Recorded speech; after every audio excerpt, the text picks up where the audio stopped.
Hi guys, today I'm going to give you my review of Marvel's new Disney Plus show, Loki, and we'll get to that right after this. I've been using Coinbase.com and the Coinbase app for cryptocurrency for about 2 years now, which makes it really easy and safe to buy, sell, and store digital currency like Bitcoin and Ethereum.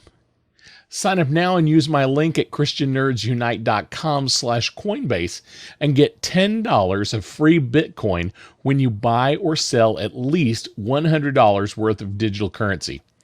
Join 43 million other people who buy, sell, and manage their crypto on the world's most trusted crypto exchange. Check it out at christiannerdsunite.com/Coinbase. And now, back to the show.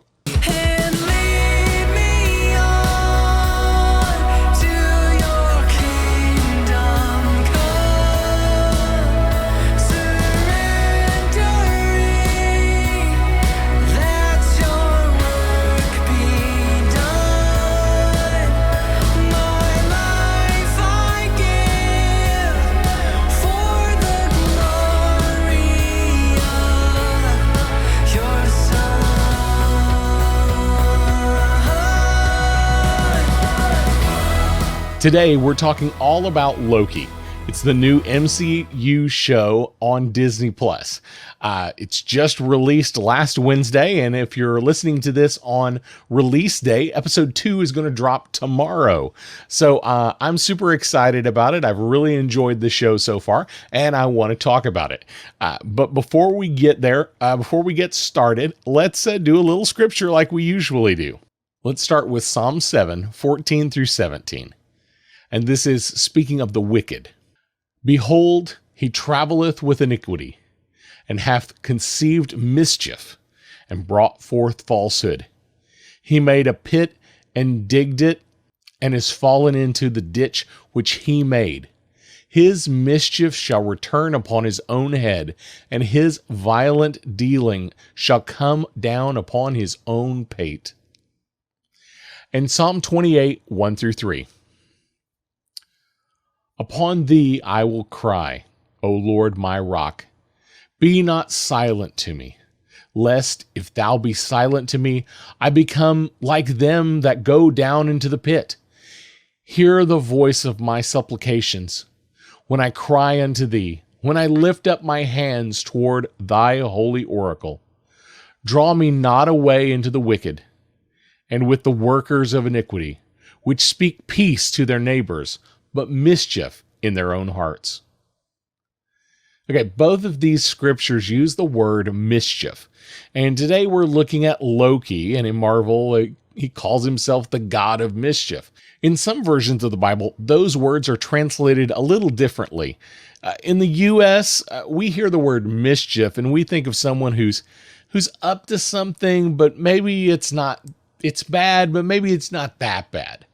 Well, other Bible versions translate this word much more strongly as malice or even evil. So mischief in certain versions of the Bible, we're not just talking about somebody who, moves your cup so you can't find it, or who eats your lunch out of the lunchroom. We're talking about something much more substantial. Well, in the Marvel Universe, we have Loki, who has been everything from a pure evil villain to misunderstood and mistreated stepchild to an anti-hero. But he's always depicted in the MCU as in it for himself. Very selfish, even when he ends up doing something heroic. So let's look at the show, and this is your spoiler warning right now. So just be aware, if you don't want any spoilers about Loki, you might want to wait to listen to this episode. I will tell you this, I am only going to focus on episode 1. So if you've already seen that, you're safe. I am going to speculate about a couple of things at the end, and they are pure speculation. I don't have any crystal ball that tells me this is what's going to happen, but I feel like this is what's going to happen. And generally my prognostications have failed epically. So let's go on. What is Loki? So it's a 6-episode series on Disney Plus, set in the MCU with the character Loki, and that's Thor's brother, as the main character. Now, this is a time-hopping, multi-dimensional kind of adventure. It's a bit of a manhunt, something akin to a murder mystery, but not exactly. It's a mystery as to who they're hunting, but it is some kind of manhunt. So that's kind of the premise of the show. And Loki gets involved in this.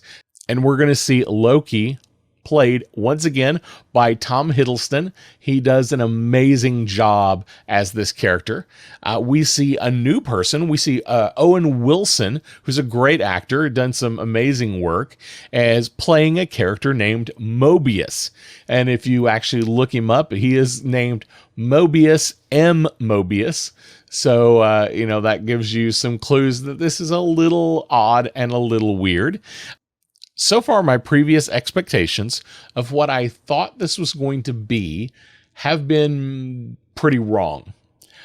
I was envisioning kind of a Quantum Leap meets the MCU.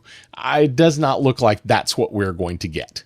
It does look like we're going to get time hopping, but it looks like Loki will be Loki. He is not going to be representing other people. At least that's not the way it looks like at this point. It is just going to be straight up Loki looking for people. So first, let's look at Loki's character. We are looking at not the Loki that we saw die at the beginning of Endgame. This is a different Loki. This is the Loki that we saw at the end of the very first Avengers movie almost 10 years ago. So this is a Loki that has not gone through all of the redemption arc that he has experienced, and we see a lot of this early Loki kind of sped up in the first few minutes of the show, kind of a recap of what happened in the Avengers and what happened in Endgame. So we definitely have a different kind of Loki. We have the original Loki after his first failure against Earth. That's who we're dealing with. Literally no time has passed from when Loki gets the Tesseract and he uses it to vanish in the middle of Endgame. So that scene in Endgame pretty much was only there to set up this show. So they quickly introduce a whole new group called the TVA, the Time Variance Authority. The Time Variance Authority was created by 3 aliens that are called the Timekeepers. They are the guardians of the sacred timeline. They're kind of time cops. They go around fixing the timeline and nabbing people who have broken the timeline in some way. It's a mix of super advanced technology and something that looks like the 1960s. So it is a weird, kitschy look that the show has. I kind of like it. It's kind of fun. It is definitely beautifully shot. It is well produced. It looks great. It is Marvel quality. So be assured there. So next, we have this idea of the sacred timeline, basically an approved timeline, kind of. Owen Wilson's character Mobius goes through it and says he wouldn't say, things that were approved or things that were not approved, but he doesn't really go into exactly what the sacred timeline is. But Loki basically makes fun of the idea of the sacred timeline. He makes fun of the idea of the TVA even existing, which is a little weird since Loki himself is a, little g god that some people don't believe in. So we have a myth making fun of a myth, finding out that they're both real. So that's kind of a weird little meta thing going on there. Power means very little to the Time Variance Authority. They have some sort of thing that basically removes all magic from the area. And because there's no magic, Loki basically can't do any of his mischievous tricks. No shape shifting, no escape artist work. He's not able to do any of the things he's usually able to do. In fact, its power means so little to them that Infinity Stones are used as paperweights. They don't have any power in this particular area. At one point, we actually see a drawer with a bunch of random things. It seems random, but we see things that we see a Honus Wagner baseball card. It's basically the most expensive baseball card in the world. We see multiple Infinity Stones, and I'm not talking about multiple like, the 6. We're talking like, there's like 15 or 20 of those suckers in there. We see a poker chip. We see a war medal. We also see a Christian cross. And, but it is apparent from this drawer that whatever powers that be, that the Timekeepers and the Time Variance Authority are well outside of that existence. Now, there's also a lot of light humor and some serious ideas floated throughout the show.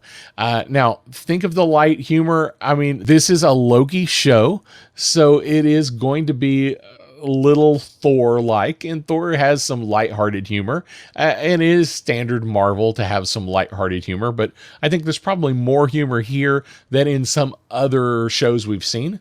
So that is kind of fun. It makes it feel like this is something that's happening, and sometimes there are funny things that happen in life, and these are going to happen, and this is going to be funny at the time.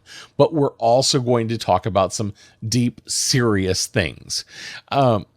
So we see Loki pretty close to the beginning of the show. We see Loki almost immediately arrested by the TVA. And we start finding out more about their existence. We now find that Loki is powerless. So is the Tesseract. We find out that they oversee this sacred timeline, that Nexus events are a real thing, and that Nexus events cause the timeline to split, and that the Time Variance Authority is there to fix those Nexus events to bring the timeline back into stream. There's a nice nod to Arthur C. Clarke's quote from Profiles of the Future. His quote, "Any sufficiently advanced technology is indistinguishable from magic." And that's kind of been thrown around a little bit in the MCU in the past.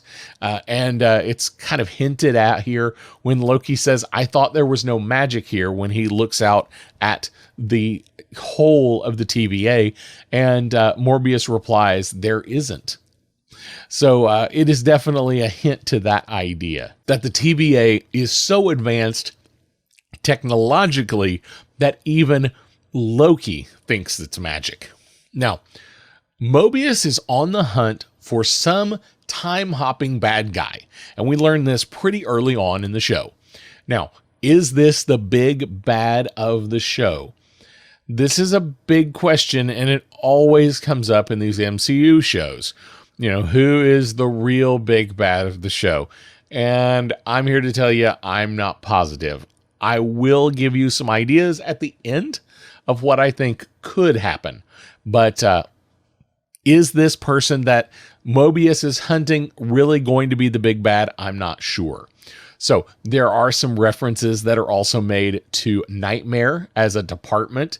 And, that's kind of a nod to the character Nightmare, who has been rumored to be coming to the MCU for a long time and is suspected to be the bad guy for the Doctor Strange movie that's going to be coming up. Or they may just be adding fuel to the fire here, just for fun. Now, Mobius walks Loki through some of his history and asks what his real end game is. What is the purpose of Loki? And, that is a reference to, number one, the episode name, Glorious Purpose. And it's also a reference to his speech in the original Avengers movie, talking about his glorious purpose. Now, Loki does not really seem to have a plan as he's talking through this. He has this plan of conquer, but once he's conquered, Earth?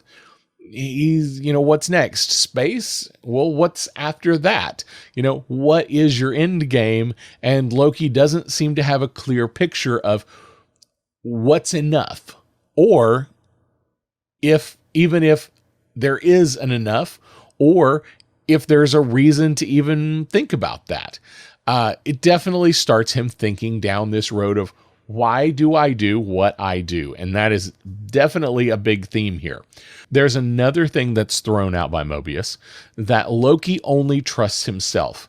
Now, this becomes pretty important here in just a few moments. So remember that. Loki only trusts himself.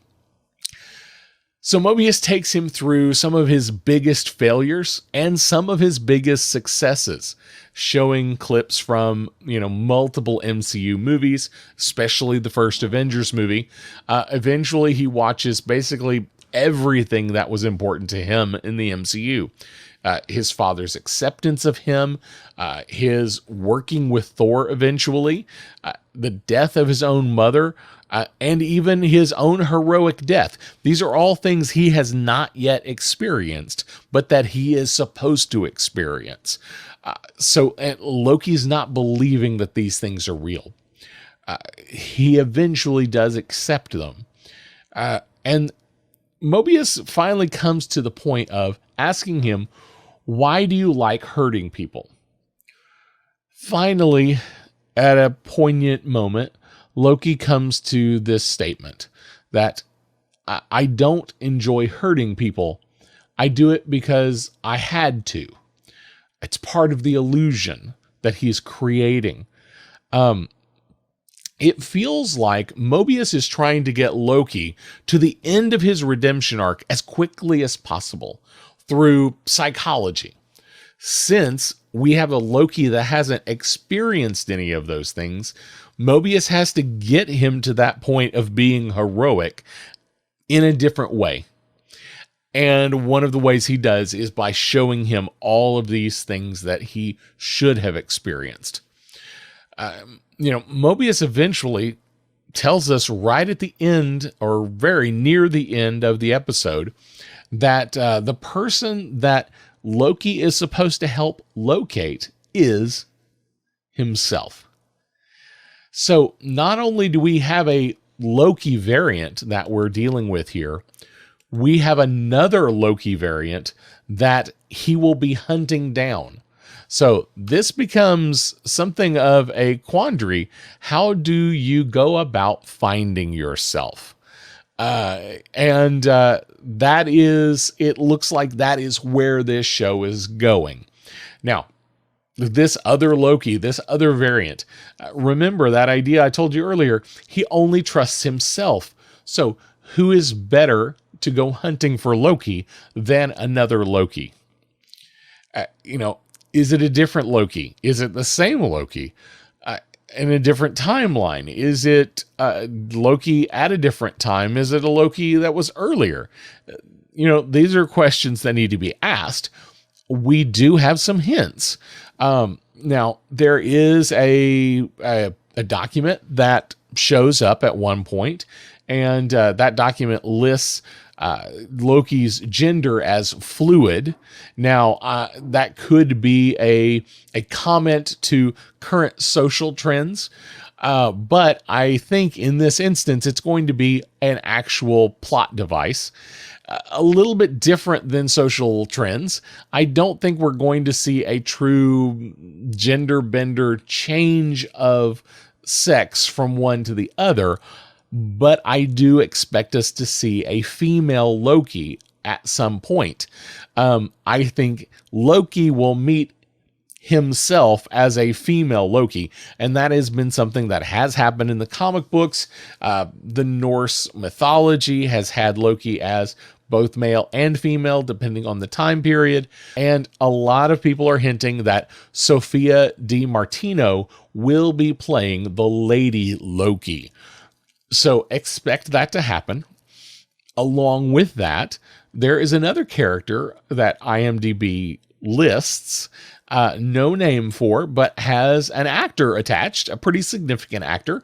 We have Richard E. Grant. And much speculation is saying that Richard E. Grant is going to play something called Classic Loki. So what is Classic Loki? Is that going to be a classic Loki, like an old Loki? Is that going to be a closer to Norse mythology Loki? What does this classic Loki really mean? But so at this point, we're kind of expecting to see at least 3 different Lokis. Could we eventually see a council of Lokis? Now, if you're a Marvel fan, if you've read the comics, you might be familiar with the idea of the Council of Richards. The Reed Richards of the multiverse get together and deal with problems that are too big for any single Reed Richards to deal with. So could we see a council of Lokis in that same way? I'm not sure that's where we're going, but that's kind of interesting idea. And there's some meta things there going on because there is a person that is working on this show that is from Rick and Morty, and at one point there is a council of Mortys, basically, which is kind of meta, making fun of Marvel. And then so this person is on the Loki show, so now we're going to make fun of that on top of it. So there's some weird things there. I don't know if all that's real, but it's kind of interesting to think about it. Now, we get to the very last scene, and we see title pop up on the screen, 1858, Salina, Oklahoma. Now, I'm from Oklahoma. I know where Salina is. Now, I think it's interesting they did say Oklahoma. In 1858, it actually wouldn't have been called Oklahoma. So my guess is somebody got a little more politically correct because they didn't feel comfortable with calling it Indian Territory, which is what it would have been called. So it still was called Salina. It was a town in 1858. It just technically wasn't Oklahoma yet. But that's neither here nor there, but it's kind of interesting. Either way, we see a cloaked figure who we presume is the Loki that we're hunting for. Cloaked and shadowed, so we don't see a face. We don't know if this might be the female Loki. We don't know if this might be the classic Loki or some other Loki. But that is something that we do see there, and it's presented to us as though this is the big bad for the show. Now, in the previous MCU shows, it's been pretty clear we had one simple big bad, and then we had somebody else who was kind of an annoyance bad. We had WandaVision, we had the big bad was really Agatha, and then we had the kind of annoying bad who was the director of S.W.O.R.D. Then we have, the Falcon and the Winter Soldier, where we have the big bad being the Flag Smashers. And then we kind of have the sub bad of John Walker, who is kind of bad and gets, kind of a redemption arc. So that's kind of the thing that's been going. So I'm wondering if we're going to see something like that here. Whether we have a big bad, that's for sure, and then we have these little bads that are going to run around from time to time. Now, somebody to keep an eye on. I think this is interesting. Gugu Mbatha-Raw is playing Ravonna Rinslayer. Now, this is an actual name in the show. She is the judge that Loki comes in front of. Now, Rinslayer in the comics is an entirely different character, but she does kind of become important for some things that are happening in the MCU. So keep an eye on this character. She is listed as being in all 6 episodes, so it's possible her part may be larger than we expect. Now, in the comics, Rinslayer is a 40th century princess. She later becomes an assassin. She becomes a Marvel character of her own right. In the comics, she's very closely tied with Kang the Conqueror in an unrequited love sort of way. In Loki, as I said, she's a judge. Now, we've already heard that Jonathan Majors has been cast to portray Kang the Conqueror in the new Ant-Man and the Wasp movie, Ant-Man 3, basically. And so is it possible we will see him come into Loki since we have Rinslayer?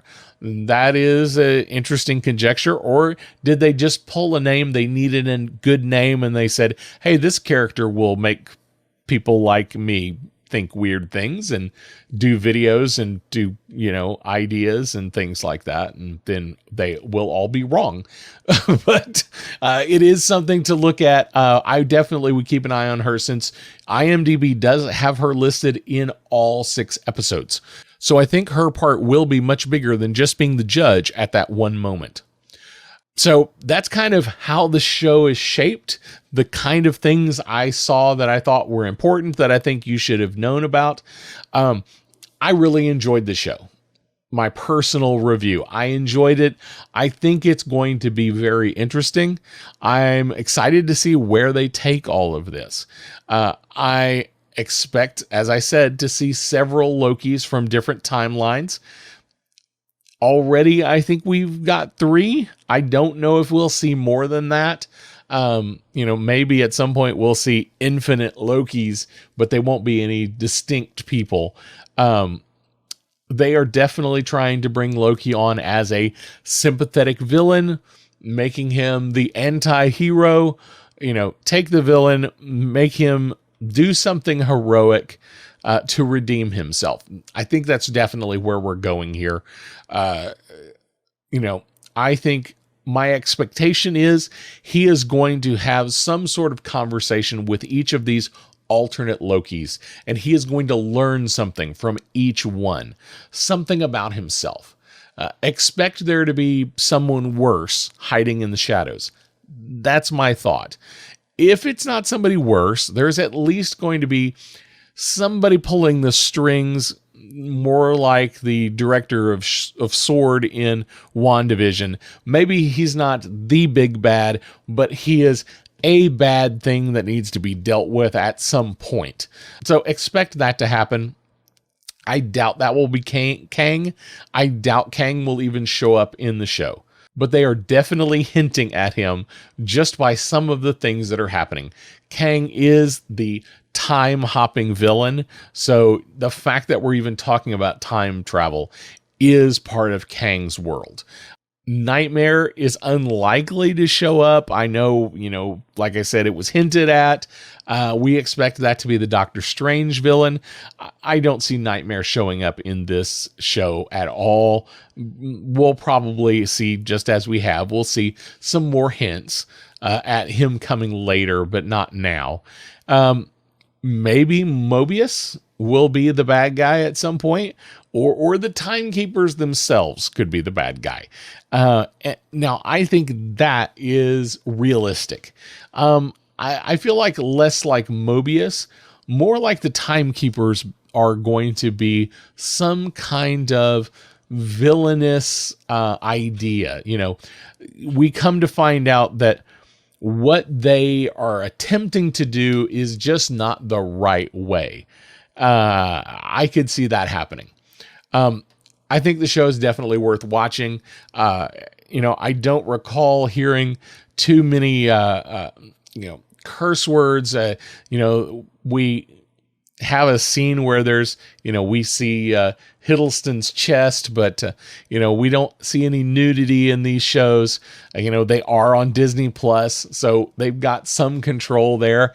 I don't think we'll see anything worse than we saw or heard on Falcon and the Winter Soldier or on WandaVision. So pretty safe bet there. It really is going to be good. Now, I don't usually get into philosophy or theology here on the show, but I do want to point one thing out that appears to be part of what's going on in the Loki show. And it's called determinism. It's an idea that everything happens for a reason outside of your own personal will, meaning you think you do stuff because you have free will to do them, but in reality, it was what had to be done for other things to happen. And so you really never had free will in it. So it's an interesting idea. I think that some of the idea of what they're trying to do in Loki revolves around this idea, because Mobius says that Loki was born to cause suffering, death, and pain. It always was that way, and it always will be that way. And that it was so that others could become their best versions of themselves. So Loki being bad was actually a good thing for others, because him being there and being bad in the ways he was made other people better than they would have been. So it's an interesting idea. I think maybe that's some of the philosophy that's behind the show. Much like the other MCU shows on Disney Plus, I think Loki has a theme. And, WandaVision, I really feel like WandaVision was all about dealing with grief. That's what that show was about. The Falcon and the Winter Soldier was about living up to your name, or living up to your legend, living up to the expectations of what your mantle is. Now, I think the Loki theme is going to be truly knowing yourself. I think that's where they're going with this. It really feels that way. Knowing yourself is an ancient idea. It's been around for a long, long time. It's become very popular in modern times. But we as believers, we should know ourselves, but we should find our true identity in Christ. Well, that's all I have for you today. Don't forget, you can find all of our social links, our online store, and our YouTube channel at ChristianNerdsUnite.com. And while you're there, click on the Support tab, check out our Patreon. We'd love to have you support us. Before we go, I do want to leave you with this blessing. May the God of hope fill you with all joy and peace as you trust in him, so that you may overflow with hope by the power of the Holy Spirit. We'll see you next week. Blessings.